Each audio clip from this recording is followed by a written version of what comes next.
एक बूढ़े गिद्ध ने बताया कि भाग्य का लिखा कभी नहीं मिटता है, अर्थात हमारे पिछले कर्मों का फल जो इस जन्म में या आने वाले जन्मों में हमें भोगना ही पड़ता है। ईश्वर के न्याय से कोई बच नहीं सकता। जो लिखा गया है वो अपने समय पर अवश्य घटित होता है। साथ ही ये चार काम मनुष्य को रंग से राजा बना देते हैं। चाहे आप कितने ही गरीब हों, आपके ऊपर माता लक्ष्मी की अनंत कृपा पड़ जाएगी और आपकी जिंदगी ही बदल कर रह जाएगी। ये हमारा वादा है। मित्रों, जो भी व्यक्ति अपने जीवन में ये चार काम करता है वो कभी गरीब नहीं रहता। तो चलिए आज की इस अनोखी कहानी की शुरुआत करते हैं। प्रिय दर्शकों, प्राचीन समय में एक जंगल में एक बूढ़ा गिद्ध अपनी पत्नी मादा गिद्ध के साथ बैठे हुआ था। सर्दियों की रात थी, कड़ाके की ठंड पड़ रही थी।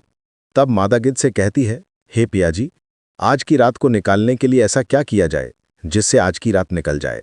सर्दी बहुत भारी पड़ रही है। चलिए आप मुझे कोई ऐसी कहानी सुनाओ जिससे आज की रात कट जाए।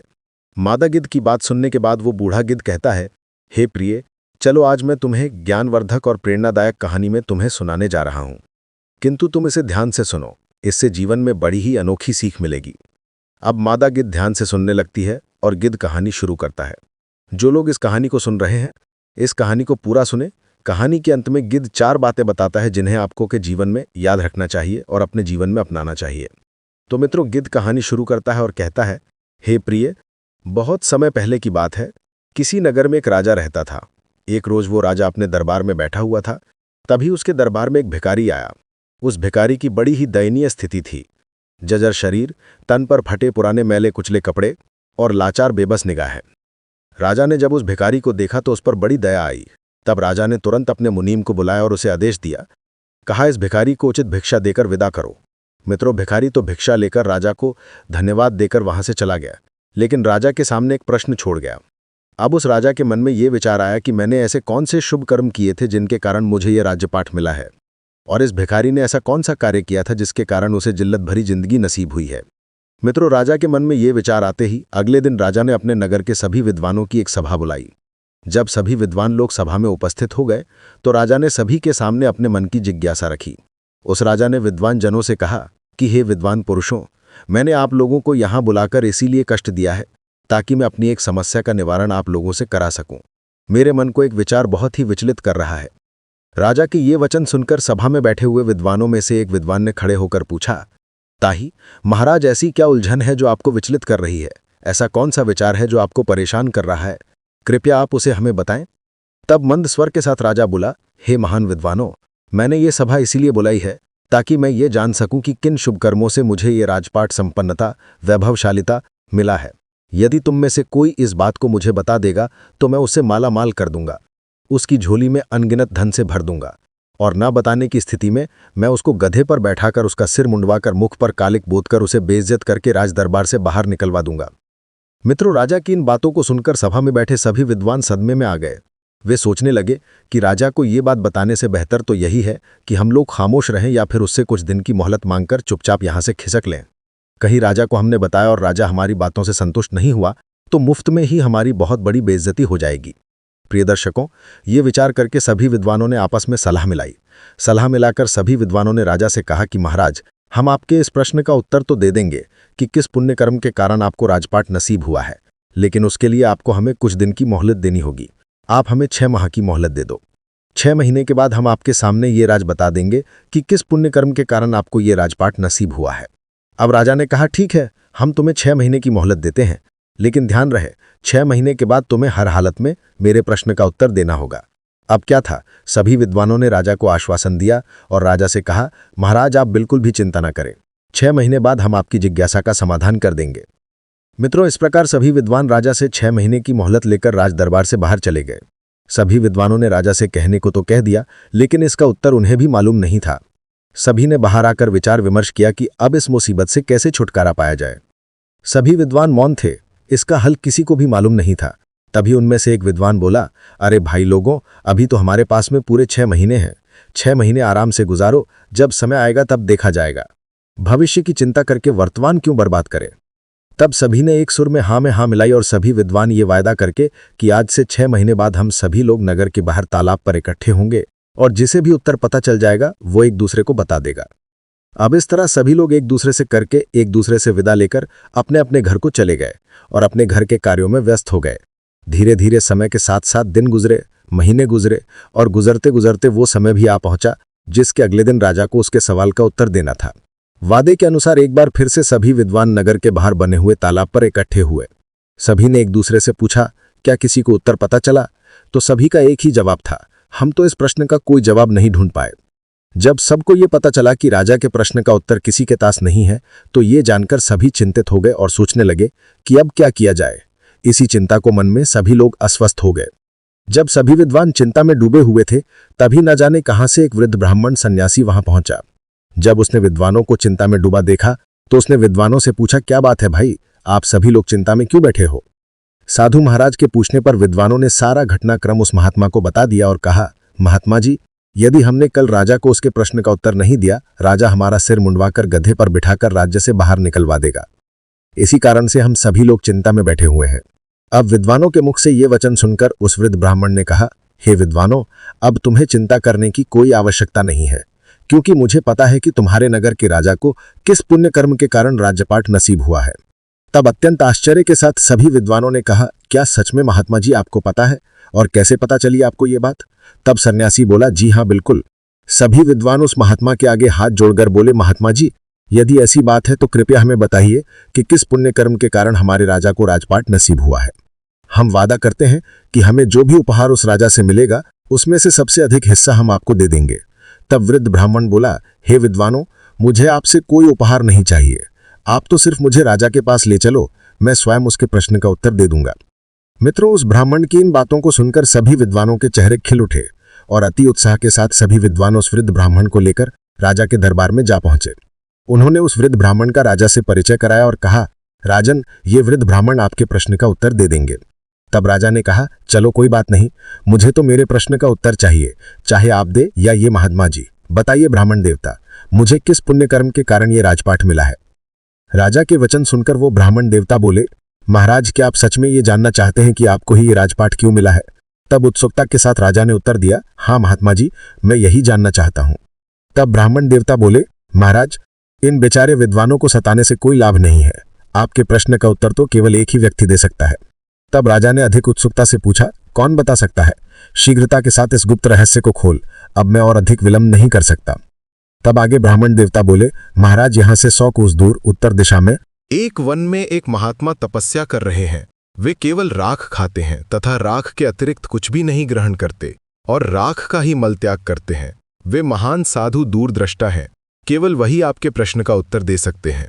यह सुनकर राजा ने वृद्ध ब्राह्मण की बात पर विश्वास किया और अपना राज्य अपने मंत्रियों को सौंपकर उस महात्मा की खोज में चल दिए, जो साधु एक अनजान वन में राख ही खाते थे और राख का ही मल त्याग करते थे। कई दिनों के सफर के बाद राजा अंततः उस वन में पहुंचे जहां वो महात्मा तपस्या कर रहे थे। तब राजा ने हाथ जोड़कर महात्मा जी की एक परिक्रमा की और महात्मा जी के सामने हाथ जोड़कर खड़े हो गए। फिर 2 घंटे बाद महात्मा की समाधि टूटी। जब उन्होंने राजा को अपने सामने हाथ जोड़े खड़ा पाया तो महात्मा ने पूछा, हे युवक, तुम कौन हो? देखने में तो तुम राजा जैसे लगते हो, फिर तुम इस निर्जन वन में क्या कर रहे हो? तब राजा ने महात्मा को अपना परिचय दिया और वहां आने का कारण बताया। इस पर महात्मा ने कहा, मैं अब भी तुम्हारे प्रश्न का उत्तर देने में असमर्थ हूं, लेकिन यहां से 50 कोस दूर उत्तर दिशा में एक अन्य महात्मा तपस्या कर रहे हैं। वे आग खाकर जीवित रहते हैं और अग्नि ही उनका जीवन है। तुम उनके पास चले जाओ, वे तुम्हारे प्रश्न का उत्तर अवश्य देंगे। महात्मा की इन बातों को सुनकर राजा कुछ पल के लिए निराश अवश्य हुआ, किंतु फिर नए उत्साह के साथ महात्मा द्वारा बताए गए मार्ग पर उस साधु की तलाश में आगे बढ़ चला और शीघ्र ही उसने उस साधु को खोज लिया जो अग्नि में तपस्या कर रहे थे और केवल आग खाकर जीवित रहते थे। वह साधु भी समाधि अवस्था में बैठे तपस्या कर रहे थे। फिर कुछ देर बाद जब महात्मा की समाधि टूटी तो उन्होंने राजा को आदरपूर्वक खड़ा देखा। महात्मा ने राजा से वहां आने का कारण पूछा और राजा ने उन्हें अपनी समस्या बताई, अपने मन का भेद खोल दिए। मित्रों, अब राजा की बात सुनकर साधु ने कहा, सुनो राजन, यह सत्य है कि मैं बहुत दिनों से तपस्या कर रहा हूं, किंतु अनेक रहस्य ऐसे हैं जिन्हें मैं भी नहीं जानता। तुम्हारा प्रश्न भी कुछ ऐसा ही है, मैं इसका उत्तर देने में असमर्थ हूं। दोस्तों, जब राजा साधु महाराज के इन वचनों को सुनता है तो निराश हो जाता है। राजा महात्मा जी से कहता है, हे प्रभु, तब तो मेरा इतनी दूर आना व्यर्थ ही गया। मैं तो बड़ी ही आशा लेकर आपके पास आया था कि आप मेरी समस्या का अवश्य समाधान कर देंगे थी। जब साधु महाराज राजा को अत्यंत उदास दिखते हैं तो कहते हैं, हे राजन, निराश मत हो, मुझे तुम्हारे प्रश्न का उत्तर पता नहीं है, लेकिन मैं उस व्यक्ति को भली भांति जानता हूं जिसके पास तुम्हारे सभी सवालों के उत्तर हैं। राजा ने कहा, ठीक है महाराज, आप उनका ही पता बता दीजिए। इतनी दूर आया हूं तो मैं उनसे भी मिल लेता हूं। तब आगे महात्मा जी बोले, सुनो राजन, यहां से 100 मील आगे चीलगढ़ नाम का एक शहर है। उस शहर में संजय नाम का एक प्रतिष्ठित वैश्य रहता है। उसकी पत्नी इस समय गर्भवती है और अब से 2 दिन बाद उसके घर एक पुत्र का जन्म होगा। फिर महात्मा ने आगे कहा, वैश्य के घर में पुत्र तो जन्म लेगा, लेकिन कुछ ही घंटे जीवित रहने के बाद उसकी मृत्यु हो जाएगी। जब उसकी मृत्यु हो जाएगी तो वैश्य उसे स्मशान की मिट्टी में दफना देगा। जब वह अपने पुत्र को दफनाकर लौट जाए तब तुम उस मृत बच्चे की देह को जमीन से बाहर निकाल लेना और उसी मृत बच्चे के सामने अपना प्रश्न रखना। तुम्हें तुम्हारे प्रश्न का उत्तर अवश्य ही मिल जाएगा। तब राजा ने आश्चर्यता के साधु का धन्यवाद किया और साधु से विदा लेकर राजा आगे को बढ़ गया। अब वह राजा चलते चलते राजा साधु द्वारा बताए हुए शहर चीलगढ़ में पहुंच गया और वैश्य का घर तलाश करके उसके घर के समीप ही एक चबूतरे पर बैठ गया।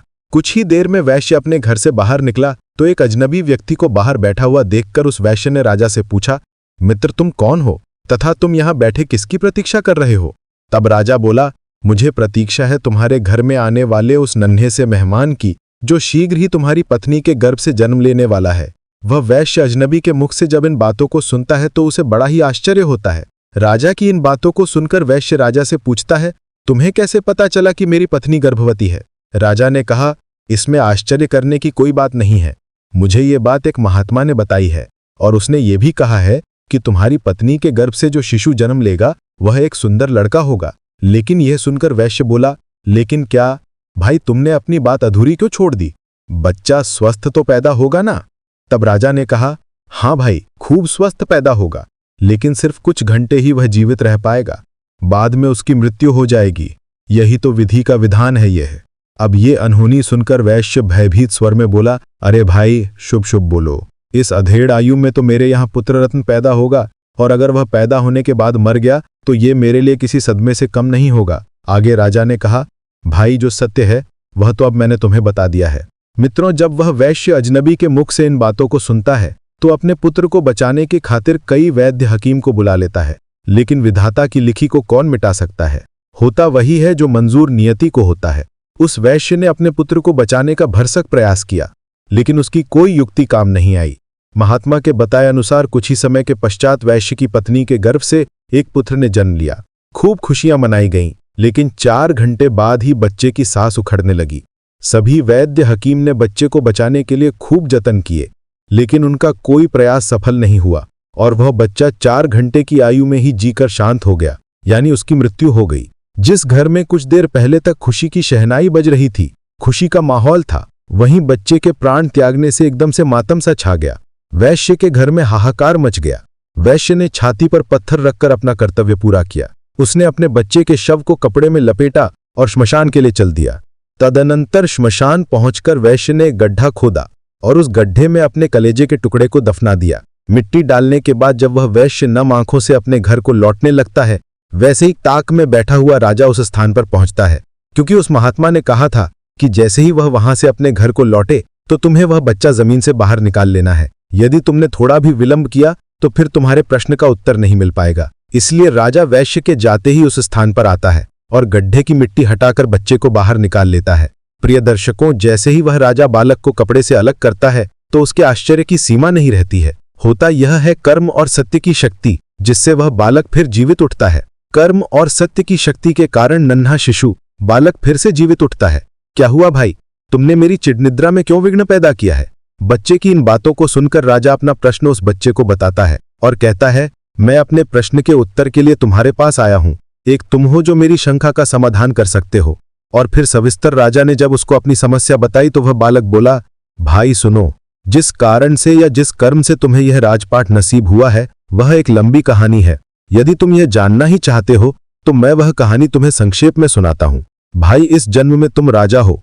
इस जन्म से पहले यानी पूर्व जन्म में तुम मेरे सगे छोटे भाई थे। तब राजा आश्चर्य से बोला, मैं तुम्हारा भाई था? तो बालक बोला, हाँ, पूर्व जन्म में हम 4 भाई थे। तब हम एक आश्रम में रहकर विद्या अध्ययन किया करते थे।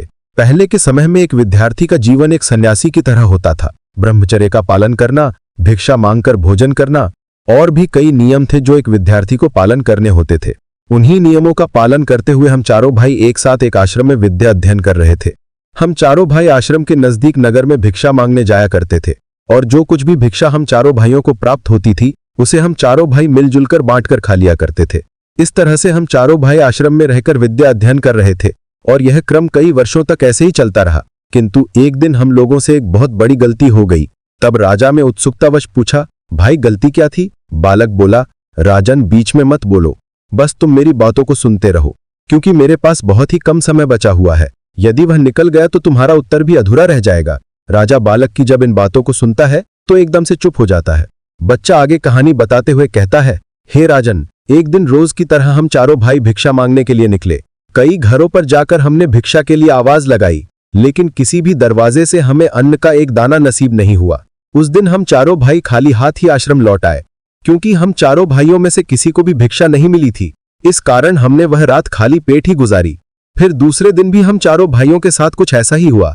उस दिन भी हमें अन्न का एक दाना नहीं मिला और उस रोज दिन भी हम लोगों ने भूखे रहकर ही गुजारा। किसी भी गृहस्थ ने हमें भिक्षा नहीं दी, उल्टा हमें यह कहकर दुत्कारा दिया कि इतने हट्टे कट्टे होकर भी भिक्षा मांगते हो, तुम्हें भिक्षा मांगते हुए शर्म नहीं आती?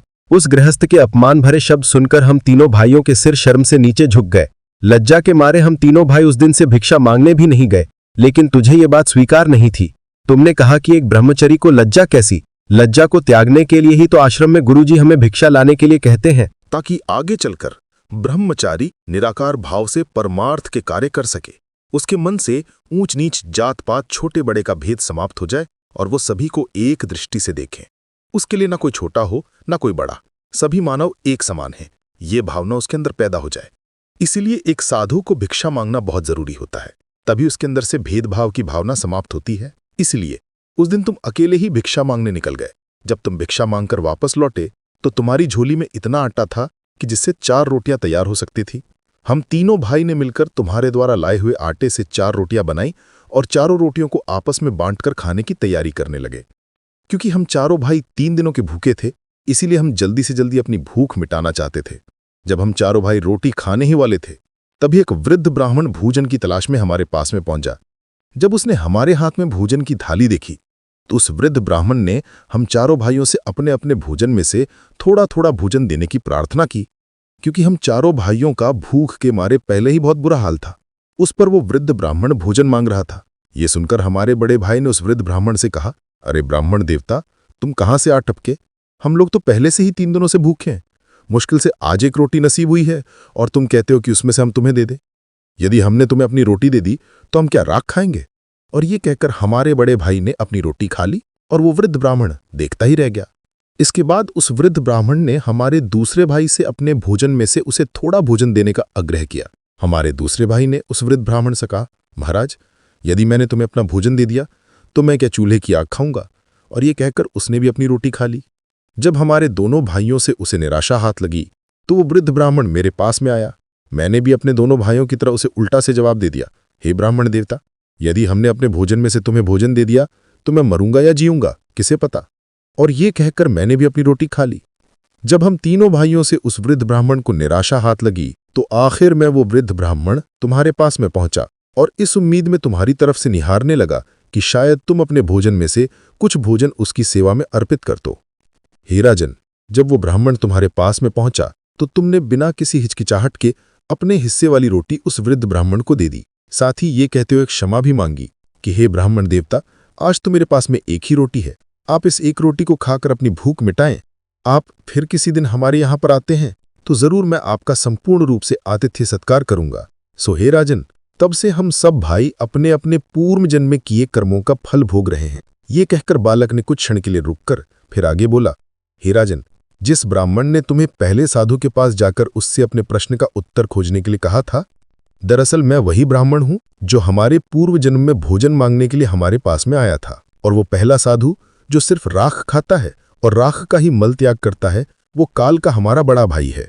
उसने ब्राह्मण से ये कहा था कि तुम्हें रोटी दे दूंगा तो मैं क्या राख खाऊंगा, अतः ब्राह्मण के हिसाब से ही वे राख खाकर ही जीवित है। पहला साधु जिसने तुम्हें दूसरे साधु के पास में जाने का परामर्श दिया, वो दूसरा साधु दरअसल हमारा दूसरा भाई है जो सिर्फ आग खाकर ही जीवित रहता है। उसने ब्राह्मण के रोटी मांगने पर यह कहा था कि हे ब्राह्मण देवता, यदि मैं तुझे रोटी दे दूंगा तो क्या मैं चूल्हे की आग खाऊंगा? तो उस ब्राह्मण का श्राप उस पर भी फलित हो रहा है। आगे वो बच्चा उस राजा से बोला, हे राजन, अब आप मेरे विषय में भी सुन लो। मैंने ब्राह्मण को रोटी ना देकर ये कहा था कि यदि मैं तुम्हें रोटी दे दूंगा तो मेरा क्या होगा, मैं जीऊंगा या मरूंगा। बस तभी से मैं जीता और मरता आ रहा हूं। मैं नित्य किसी न किसी की यहां जन्म लेता हूं और कुछ घंटे या कुछ दिवस अथवा कुछ महीने जीवित रहकर वापस मर जाता हूं। मुझे केवल गर्भ की असहनीय पीड़ाएं झेलनी पड़ती है, जिसमें मैं जीवित तो रहता हूं अपितु मृत अवस्था ही में जीता हूं, और तब से ये घटनाक्रम नियमित रूप से चल रहा है। मित्रों, इतना कहकर बालक ने जब राजा को उसके विषय में बताना शुरू किया तो उसने राजा को बताया कि हे राजन, अब तुम अपने विषय में भी सुन लो। तुमने अपने हिस्से की रोटी उस ब्राह्मण को दी और स्वयं भूखे रहे। तुमने अपने आतिथ्य धर्म का पूरी तरह से पालन किया, अतः उन्हीं शुभ कर्मों के कारण इस जन्म में तुम्हें राजा बनने का अवसर मिला है। क्योंकि परमात्मा उन्हीं लोगों को राजपाट देता है या धनवान बनाता है जो खुद की ना सोचकर दूसरों की परवाह करते हैं, जो दूसरों के बुरे वक्त में उनकी सहायता करते हैं, जो अपने मुंह का निवाला भी दूसरों की सेवा में समर्पित कर देते हैं। ऐसे लोगों को परमात्मा इस मंशा से अमीर बनाता है कि ये लोग अमीर होकर दूसरों के सुखद दुखद में उनका साथ निभाएंगे। लेकिन अधिकतर लोग धनवान होकर अपना ही सोचते होते हैं। वे ये भूल जाते हैं कि ये संपन्नता, वैभवशालिता हमें हमारे पिछले जन्म के पुण्य फलों के कारण प्राप्त हुई है और परमात्मा ने हमें दूसरों की सहायता के लिए धनवान बनाया है। यदि हम पुण्य कर्म करेंगे, लोगों की सहायता करेंगे, तो इस जन्म में तो हमें परमात्मा ने अमीर बनाया है, अगला जन्म भी हमारा वैभवशाली में ही बीतेगा। इसीलिए राजन, तुम्हारे लिए अच्छा यही होगा कि तुम अपनी प्रजा, गरीब असहाय लोगों और जरूरतमंद लोगों की भरपूर मदद करो, परोपकार के कार्य करो, ताकि तुम्हारा आगामी जीवन भी सुखमय बन सके। मित्रों, इतना कहकर बालक एकदम से चुप हो गया। उसकी आंखें बंद हो गईं, उसकी गर्दन एक और लुढ़क गई। अब राजा समझ गया कि ये बच्चा सिर्फ इतनी देर के लिए ही जीवित था। अतः राजा ने बड़ी सावधानी के साथ उस बालक को कपड़े में लपेटा और बड़े ही सम्मान के साथ उस बच्चे को जमीन में दबा दिया। और जमीन में दबा देने के बाद राजा अपने नगर को लौट गया, क्योंकि अब राजा को भी ये पता चल चुका था कि उसे इस कारण से ये राजपाट नसीब हुआ है। तो दोस्तों, आशा इस कहानी से आपको भी पता चल गया होगा कि किस कर्म के कारण मनुष्य राजा बन जाता है और किस कर्म के कारण मनुष्य को जिल्लत भरा जीवन भुगतना पड़ता है। क्योंकि हमारा कल का किया हुआ कर्म ही भविष्य में हमारा भाग्य बन जाता है। जो अच्छा कर्म करते हैं वो सुख पाते हैं और जो बुरा कर्म करते हैं वो दुख पाते हैं। यदि दोस्तों वीडियो पसंद आई हो तो वीडियो को लाइक करें और चैनल को सब्सक्राइब करें। धन्यवाद।